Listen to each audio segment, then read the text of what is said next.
ഇന്നൊരു ട്രഡീഷണൽ തീയൽ വെക്കുന്നത് കാണിക്കാം. അതിന് കുറേ അധികം ജോലിയുണ്ട്. ശരിക്കും പറഞ്ഞാൽ കുറച്ചധികം സമയം എടുക്കും വെക്കാൻ വേണ്ടി. ഇത് ഒരു 2 തേങ്ങയുടെ 4 മുറി തേങ്ങയായി വെച്ചിരിക്കുന്നത്. ഇതിൻ്റെ അകത്തെ ഭാഗം മാത്രം വെച്ചിട്ട് പുറത്തെ വെളുത്ത ഭാഗം എല്ലാം എടുത്ത് മാറ്റി വെച്ചിരിക്കുക. എന്താണെന്ന് വെച്ചാൽ അകത്തെ ഭാഗത്തോടെ ചേർന്ന എണ്ണ കൂടുതലുള്ളത്, അതുകൊണ്ട് എണ്ണ കൂടുതലുള്ള ഭാഗം മാത്രം തേങ്ങയുടെ എടുക്കാൻ വേണ്ടിയിട്ടാണ് ഇങ്ങനെ വെച്ചിരിക്കുന്നത്. ഇങ്ങനെ എടുക്കുന്നത് എളുപ്പം. മിക്സിയിൽ അരയ്ക്കുമ്പോൾ ഈ ഒരു തുള്ളി എണ്ണ പോലും ഇല്ലാതെ നമ്മൾ തേങ്ങ വറക്കുന്നത്. അതിൽ നിന്നാണ് കൂടുതലും എണ്ണ കിട്ടുന്നത്. അതുകൊണ്ട് അപ്പോൾ ഈ തേങ്ങയുടെ എണ്ണയിൽ തന്നെയാണ് അരപ്പ് അരഞ്ഞ് കിട്ടുന്നത്. അതിന് വേണ്ടിയിട്ടാണ് ഈ അകത്തെ ഭാഗം മാത്രം എടുത്തിരിക്കുന്നത്. ഇനി ഇത് തിരുമ്മിയിട്ട് തേങ്ങ എങ്ങനെയാണ് വറക്കുന്നതെന്നൊക്കെ കാണിക്കാം. ആ 4 മുറി തേങ്ങ തിരുമ്മി വെച്ചിരിക്കുന്നത് ഇതുപോലെ ഈ ബ്രൗൺ കളറൊക്കെ ഉള്ള ഇതിൽ കൂടുതൽ എണ്ണ കാണും.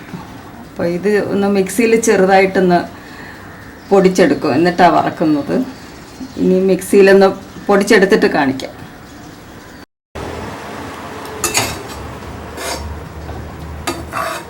ഇതൊരു വലിയ മുറി തേങ്ങയുടെ ഒരു മുറി തേങ്ങയുടെ പീരയാണെന്ന് വിചാരിച്ചാൽ മതി. ഒരു വലിയ മുറി തേങ്ങയുടെ പീര.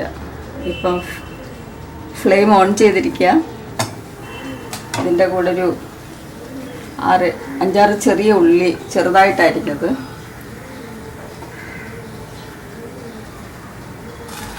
പിന്നെ ഒരു 6-7 വറ്റൽ മുളക്.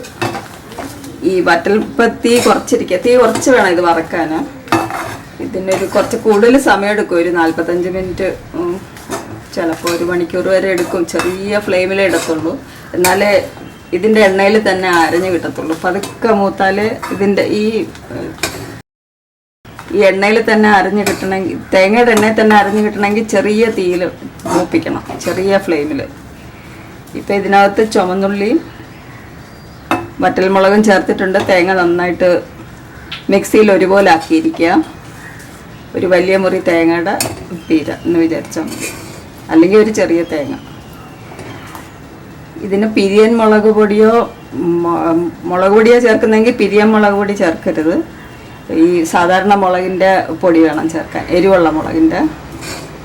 ഞാൻ മുഴുവൻ മുളകാണ് ചേർക്കാറുള്ളത്. അതുകൊണ്ട് ഈ വറ്റൽമുളക് ഇതിൻ്റെ കൂടെ ഇട്ടിരിക്കുന്നത്. ഇതിനെ കൂടുതൽ സ്വാദായിട്ട് എനിക്ക് തോന്നുന്നു മുളക് പൊടി ചേർക്കുന്നതിനെ കാട്ടി. പിന്നെ മുഴുവൻ മല്ലി ചേർക്കേണ്ടവർക്ക് ഇപ്പം തന്നെ ചേർക്കാം. ഞാൻ മല്ലിപ്പൊടിയാണ് ചേർക്കുന്നത്. അത് തേങ്ങ മൂത്ത് വരുമ്പോൾ അവസാനമാണ് ചേർക്കുന്നത് മല്ലിപ്പൊടിയും കുറച്ച് മഞ്ഞൾപ്പൊടി. പിന്നെ ഇത് തേങ്ങ ഇങ്ങനെ കിടന്ന് മൂക്കട്ടെ. ഇടയ്ക്കൊക്കെ ഇളക്കിയാൽ മതി. ആദ്യമൊക്കെ ഇടയ്ക്കൊക്കെ ഇളക്കിയാൽ മതി. പിന്നെ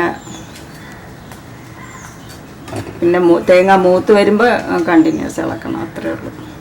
ഇപ്പം ഇത് മൂക്കാൻ വേണ്ടി ഇട്ടിരിക്കുക. ഞാൻ ഇനി ഇടയ്ക്കൊക്കെ ഇളക്കത്തുള്ളൂ. ഇതിങ്ങനെ അടുപ്പത്ത് കിടക്കും, നമുക്ക് വേറെ ജോലിയൊക്കെ ചെയ്യാം. അപ്പം ഇതൊരു അരമണിക്കൂറിൽ തന്നെ ഇത്രയും മൂത്തിട്ടുണ്ട്. ഏകദേശം ഇത് മൂത്തു. ഇനി ഒരു 1-2 മിനിറ്റും കൂടെ കിടന്നാൽ മതി. ഇതിനകത്ത് കുറച്ച് മുമ്പ് കുറച്ച് കരിവേപ്പില ഇട്ടു. ഒരു 4-5 കരിവേപ്പില.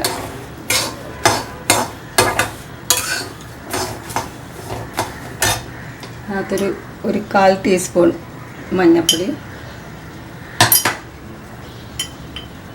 ഒരു ടീസ്പൂൺ മല്ലിപ്പൊടി.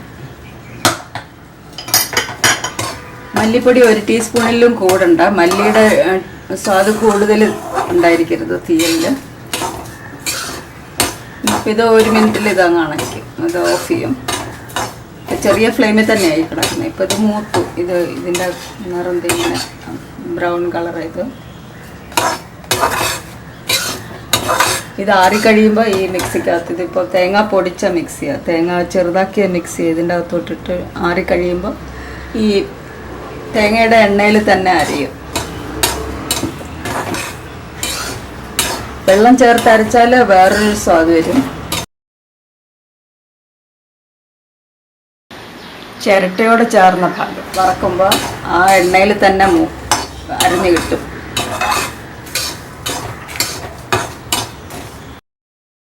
കാണിക്കും. ഇപ്പോൾ ഫ്ലെയിം ഓഫ് ചെയ്തു.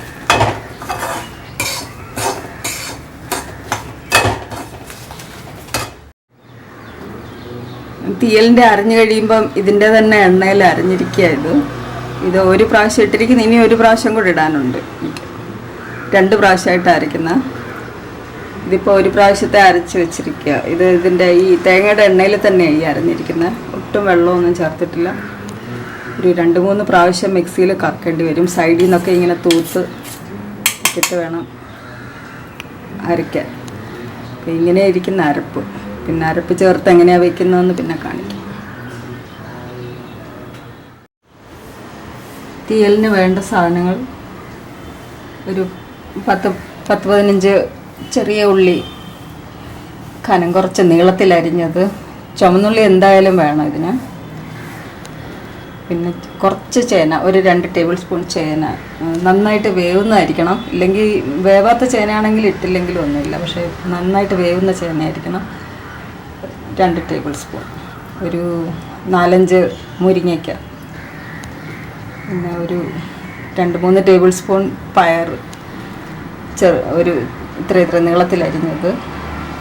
പിന്നെ ഒരു 3 പച്ചമുളക്. ഇത് നല്ല എരിവുള്ളതാണ്. ഇത് നടുകെ കീറിയിരിക്കുക. മുരിങ്ങയ്ക്ക നടുകെ കയറിയിട്ടുണ്ട്. മുരിങ്ങയ്ക്ക എത്ര ദിവസം വേണമെങ്കിലും ഫ്രീസറിൽ ഇങ്ങനെ ഇരിക്കും കേട്ടോ. ഇതിൻ്റെ കൂടെ പറയുക, ഫ്രീസറിൽ നിന്ന് എടുത്തിട്ടാൽ മതി. കീറിയിട്ട് ഇതുപോലെ ഈ ഷേപ്പിൽ ഫ്രീസറിൽ വെച്ചിരുന്നാൽ മതി. അപ്പോൾ എപ്പോഴും മുരിങ്ങയ്ക്ക കാണും വീട്ടിൽ. ഇത്രയും വെജിറ്റബിൾസ് തീയലിന് വേണ്ടത്. അത്രയും അരപ്പിന്. ഇത് അരച്ച് വെച്ചിരിക്കുന്ന നേരത്തെ കാണിച്ച തേങ്ങ അരച്ചത്. ഇതിലൊട്ട് എണ്ണയൊന്നും ഇല്ലാതെ വറുത്തിട്ട് അരയ്ക്കുമ്പോൾ ഇതുപോലെ എണ്ണ വരും. പിന്നെ ഇത് അരപ്പ് കഴുകിയ 2 കപ്പ് അരപ്പ് കഴുകിയ വെള്ളവും കൂടെ ചേർത്ത് 2 കപ്പ് വെള്ളം. പിന്നെ ഇത് പുളിവെള്ളം, ഒരു മീഡിയം പുളി. ചിലർക്ക് പുളി കൂടുതൽ വേണം. പുളി കലക്കി വെച്ചിരിക്കുക. പിന്നെ ഉപ്പ്, പിന്നെ വെളിച്ചെണ്ണ.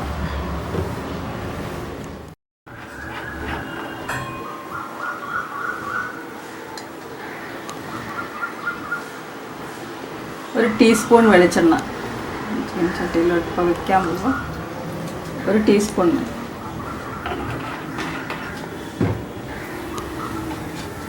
ആദ്യം ചുവന്നുള്ളി ചേർക്കാം.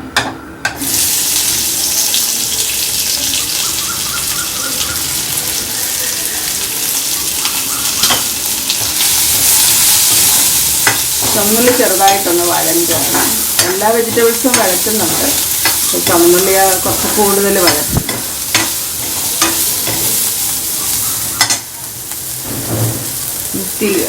ഫ്ലെയിം ഒരു മീഡിയത്തിൽ വെച്ചാൽ മതി.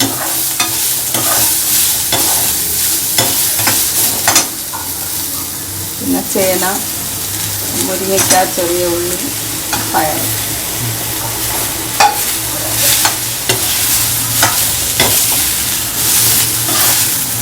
ഇതൊരു 2 മിനിറ്റ് വഴറ്റി കഴിഞ്ഞിട്ട്, ഒരു 2 മിനിറ്റ് വഴറ്റിയിട്ടുണ്ട്. ഇതിൽ ഉപ്പ് കല്ലുപ്പ് ചേർക്കുന്ന ചേർത്തിട്ട് ഈ അരപ്പ് മിക്സി അരച്ച് വെച്ചിരുന്ന അരച്ച് ചേർന്ന വെള്ളമായിട്ട് ഒരു 2 കപ്പ്.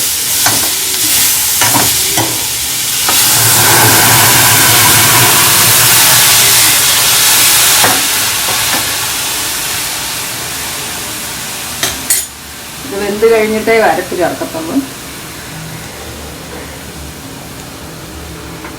ഇത് വെന്ത് കഴിഞ്ഞിട്ട് കാണിക്കും.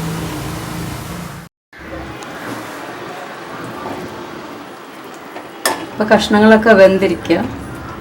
ചേനയൊക്കെ നന്നായിട്ട് വെന്തിട്ടുണ്ട്. ഈ പുളിവെള്ളം ഒഴിക്കും.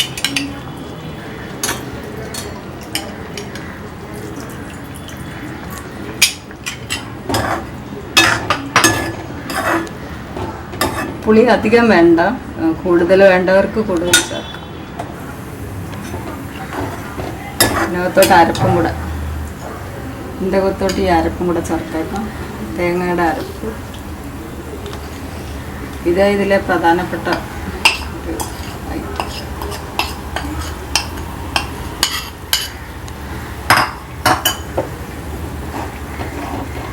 ഇത് നന്നായിട്ടൊന്ന് തിളയ്ക്കണം. ഒരു 5 മിനിറ്റ് പുളിയും അരപ്പും കൂടെ ചേർത്ത് കഴിഞ്ഞിട്ട് ഒരു 5 മിനിറ്റും കൂടെ തിളയ്ക്കണം. പിന്നെ പിന്നെ കടുക് വറുത്ത് ചേർക്കാം.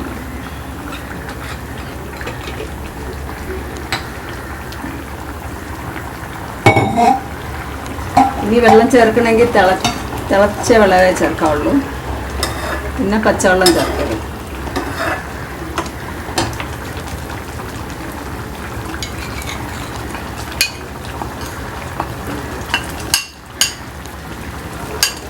ഒരു 5 മിനിറ്റ് തിളച്ചാൽ മതി, അപ്പോഴത്തേക്കാവും.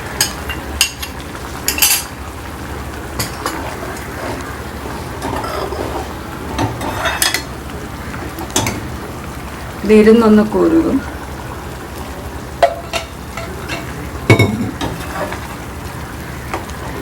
ഇത് 5 മിനിറ്റ് ഒന്ന് തിളച്ചോട്ടെ. പുളിക്കൊരു വേവുണ്ട്, ഈ അരപ്പൊന്ന് വേവും. ഇത് കഷ്ടിച്ച് 5 മിനിറ്റും കൂടെ മതി. എന്നിട്ട് കടുക് വറുത്ത് ചേർക്കുമ്പോൾ കാണിക്കാം.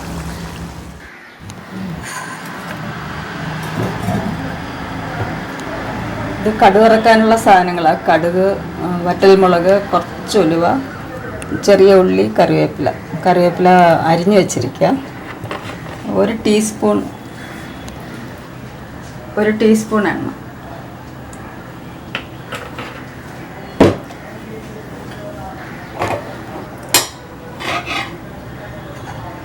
ആദ്യം കടുക് ചേർക്കാം.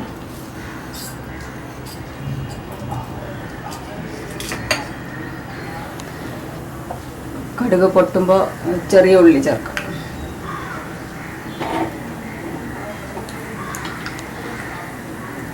ഒരു ടീസ്പൂൺ ആദ്യം ചേർത്തതും പിന്നെ ഈ 2 ടീസ്പൂൺ മതി മൊത്തം തീയലിൽ. ചെറിയ കടുക് പൊട്ടിക്കഴിഞ്ഞ് ചെറിയ ഉള്ളി ചേർത്തു.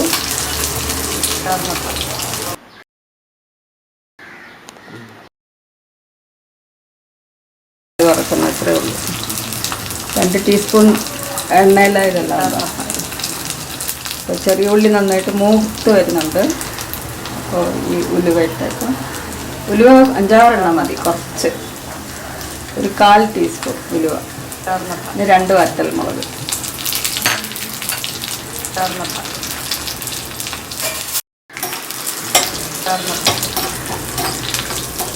ഇതെല്ലാം മൂത്ത് വരുന്നുണ്ട്. ഇനി കറിവേപ്പില അരിഞ്ഞ് ചേർത്തിരിക്കുക.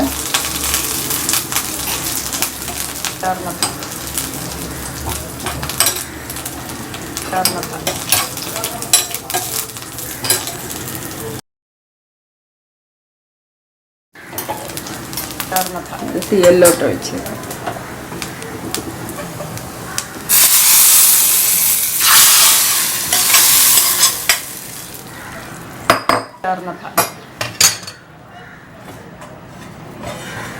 കുറച്ച് സമയം അടച്ചു വെച്ചു. തീയലായി കഴിഞ്ഞു.